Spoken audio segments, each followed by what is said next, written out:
Bismillahirrahmanirrahim. Assalamualaikum warahmatullahi wabarakatuh. Jumpa lagi teman-teman. Hari ini seperti biasa kita akan membahas soal kebidanan persalinan. Ini sudah masuk part yang kedua. Seperti biasa aku akan membahas 3-4 soal. Hari ini ada PR-nya ya teman-teman. Oke, lanjut langsung kita bahas aja dari soal yang nomor pertama.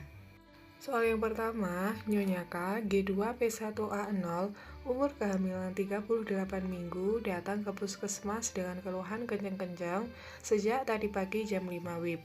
Hasil pemeriksaan, tekanan darah 118/70, nadi 68 kali per menit, TFU 30 cm, presentasi kepala DJJ 142, HIS-nya 3 kali dalam 10 menit selama 30 detik, pembukaan 7 cm, ketuban utuh, penurunan kepala 2/5. Pada kasus tersebut, masuk ke dalam fase yang A, kala 1 fase aktif akselerasi, B, kala 1 fase aktif deselerasi, C, kala 1 fase aktif dilatasi maksimal, atau yang D, kala 1 fase laten deselerasi. Nah, menurut kalian ini masuk ke fase apa? Kalau sudah buka 7 berarti udah fase aktif ya. Jadi yang fase latennya tinggal kita coret aja, terus kita tinggal pilih dari jawaban A sampai C. Bisa kalian pause dulu jawabannya. Kita bahas jawabannya yang C ya, kala 1 fase aktif dilatasi maksimal.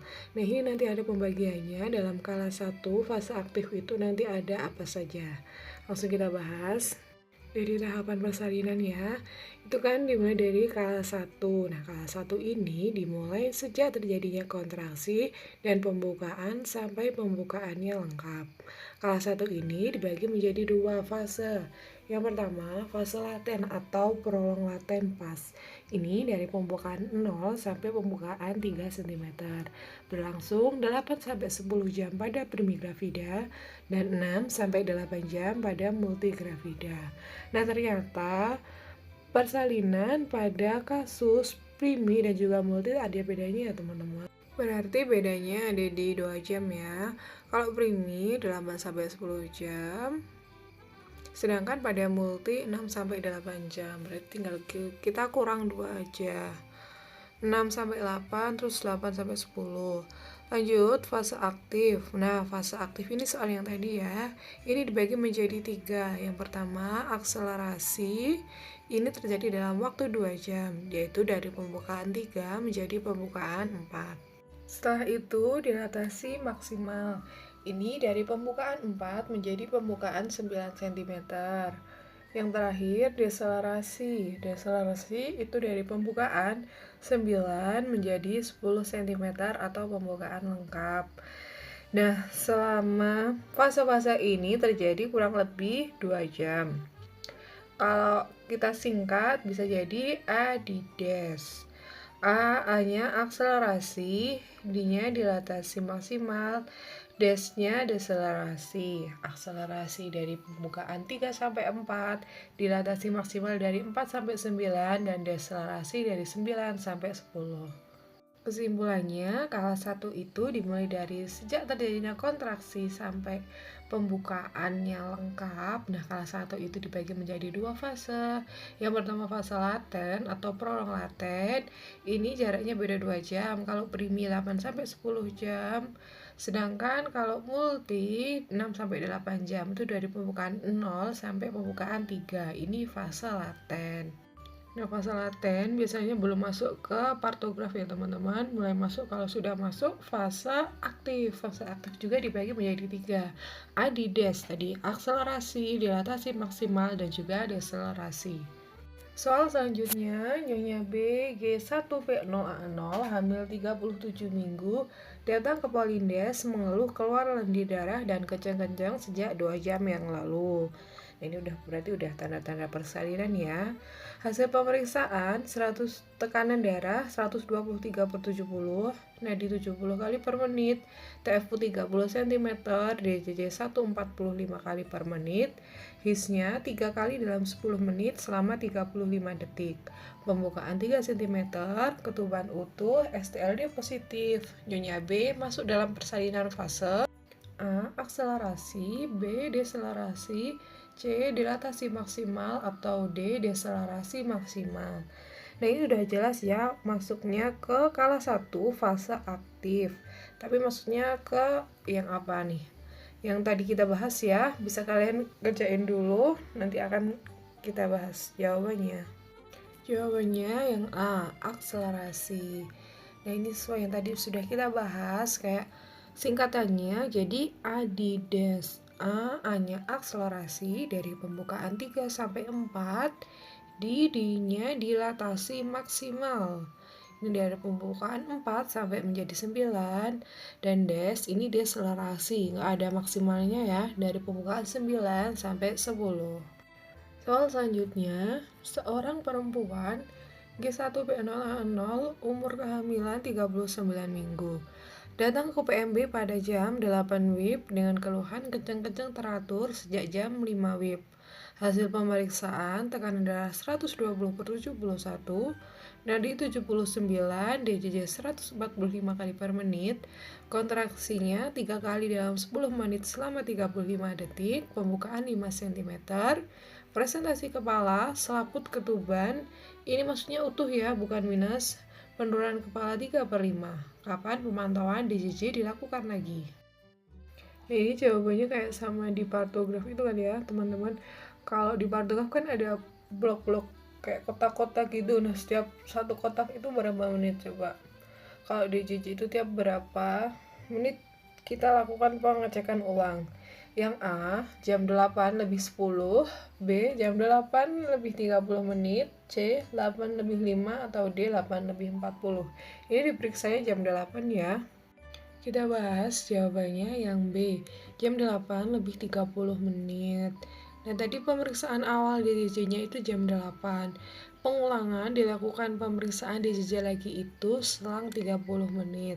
Habis ini kita bahas cara menilai kemajuan persalinan, apa saja yang dicek, dan tiap berapa menit pengulangannya.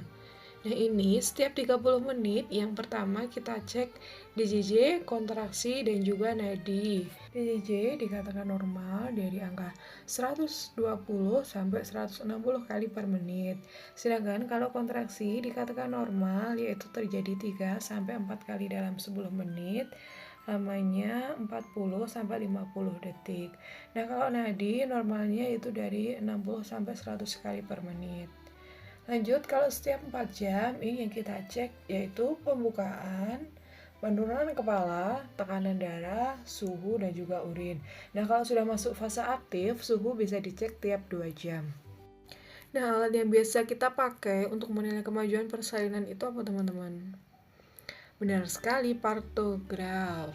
Nah, kita ulang lagi ya. Setiap 30 menit yang kita cek itu ada DJJ, kontraksi, dan nadi. Sedangkan setiap 4 jam yang kita cek ada pembukaan, penurunan kepala, tekanan darah, suhu, dan juga urin.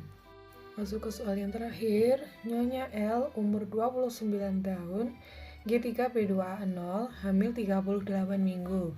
Datang ke rumah sakit mengeluh kencang-kencang. Hasil pemeriksaan KU baik, tekanan darah 118/70, nadi 75 kali per menit, TFU 29 cm, DJJ 150 kali per menit, pembukaan 8, presentasi kepala, selaput ketuban utuh, penurunan kepalanya 2/5, STLD positif. Ibu mengatakan cemas menghadapi persalinan. Sesuai kasus tersebut, penurunan kepala berada pada yang A, Hodge 4, B, Hodge 3, C, Hodge 2, atau D, Hodge 1. Nah, ini penurunan kepala berarti teman-teman pakai perlimaan atau pakai bidang Hodge. Menurut kalian jawabannya yang apa? Pembukaan 8 dan penurunan kepalanya di 2/5. Langsung kita bahas jawabannya yang B, Hodge 3. Nah, jadi kalau penurunan kepala di 2/5 sama aja kayak di Hodge 3. Kayak gambar yang ini aku gambarnya ngambil di Google ya teman-teman. Nah, ini perbandingan hasil pemeriksaan luar dan dalam kalau perlimaan sama disamakan dengan kalau bidang Hodge. Dikatakan 5/5, ini belum masuk ke bidang Hodge. 1 ataupun 4. Nah, kalau turun lagi 4/5 ini sudah masuk ke Hodge 1 sampai Hodge 2. Keterangannya sulit digerakkan, bagian terbesar kepala belum masuk panggul. Sedangkan 3/5 ini sudah masuk ke Hodge 2 sampai Hodge 3. Ini bagian terbesar kepala belum masuk panggul. Lanjut lagi, kalau penurunan kepala 2/5 ini berarti sama kayak Hodge 3.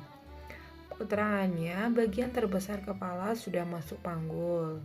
Penurunan kepala 1/5 ini masuk ke Hodge 3 sampai Hodge 4.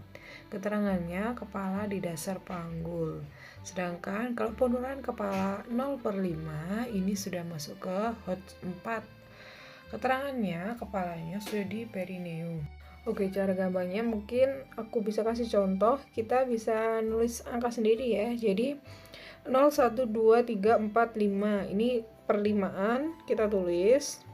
Terus bawahnya dibalik dari angka 5 ini kita tulis dari angka 0, bawahnya 5 0, bawahnya 4 1 sampai 2, lanjut 2 sampai 3, terus 3, terus 3 sampai 4 dan 4.